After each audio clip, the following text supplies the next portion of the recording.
dilaporkan terpapar badai matahari pada Minggu dan Senin, 11 hingga tanggal 12 Juli kemarin. Hal itu berdasarkan pengamatan seorang astronom antariksa senior, Tony Phillips, seperti tertulis di situs miliknya, Space Weather. Ia menyebut sebuah lubang sudah terbentuk di atmosfer matahari dan memuntahkan aliran angin matahari ke arah bumi. Badai matahari adalah ledakan besar partikel bermuatan yang dikeluarkan dari atmosfer matahari ke luar angkasa.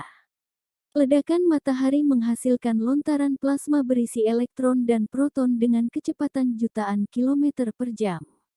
Lontaran plasma yang dilepaskan matahari ini memberi efek badai matahari bagi bumi. Badai matahari terjadi ketika arus partikel bermuatan proton dan elektron tadi matahari berinteraksi dengan atmosfer bumi bagian luar. Badai matahari terjadi akibat siklus 11 tahun ketika polaritas medan magnet matahari bergeser. Gaya magnet yang bekerja pada matahari terjerat selama proses tersebut, lalu meledak mengirimkan plasma matahari ke luar angkasa. Ledakan itu disebut dapat memancar keluar melintasi heliosfer dan mempengaruhi seluruh tata surya, termasuk bumi. Badai geomagnetik ini dapat menyebabkan gangguan sementara pada magnetosfer bumi akibat gelombang kejut angin matahari. Magnetosfer adalah wilayah ruang yang didominasi oleh medan magnet bumi.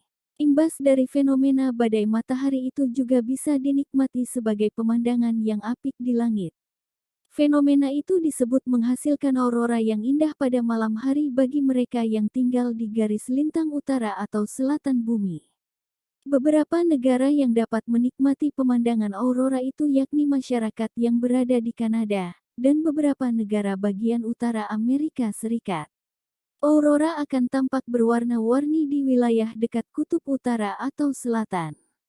Fenomena ini dikenal sebagai aurora borealis di utara dan aurora australis di selatan. Sandra Chapman, dari Center for Fusion, Space and Astrophysics, Universitas Warwick, Amerika Serikat mengatakan badai matahari itu adalah peristiwa langka, tetapi dapat diprediksi kapan peluang terjadinya kembali. Dalam makalah, mereka menunjukkan bahwa badai magnet parah terjadi dalam 42 kali dari 150 tahun terakhir. Sedangkan badai super hebat yang lebih kuat terjadi dalam 6 kali dari 150, atau sekitar setiap 25 tahun. Biasanya badai itu hanya berlangsung beberapa hari.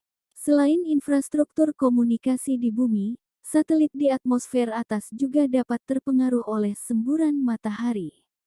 Hal itu disebut dapat menyebabkan gangguan pada sinyal ponsel, TV satelit dan navigasi GPS. Selain itu, para ahli juga mengatakan bahwa beberapa tempat mungkin melihat trafo yang meledak jika arus di saluran listrik tinggi. Terjadinya fenomena badai matahari disebut dapat memancarkan partikel matahari ke atmosfer yang menyebabkan dampak besar pada infrastruktur komunikasi. Semburan dahsyat badai matahari diperkirakan dapat gangguan komunikasi dan pemadaman komunikasi radio HF frekuensi tinggi yang luas selama 1 jam atau lebih. Selain di tahun ini, fenomena badai matahari juga pernah terjadi pada 1989, namun menimbulkan kekacauan di dunia. Badai matahari pada bulan Maret tahun 1989 menyebabkan pemadaman sistem transmisi listrik Hydro-Quebec selama 9 jam di Kanada. Pada tahun 1859, terjadi peristiwa Carrington diduga akibat badai matahari terbesar yang pernah tercatat. Saat itu, terjadi pelepasan plasma yang kuat dari matahari. Coronal Mass Ejections (CME) disebut telah menggoreng tiang telegraf di seluruh dunia. Lama setelah itu, pada 2014 NASA sempat memperingatkan akan terjadi badai matahari serupa yang dapat memiliki efek bencana pada jaringan listrik dan jaringan telekomunikasi modern.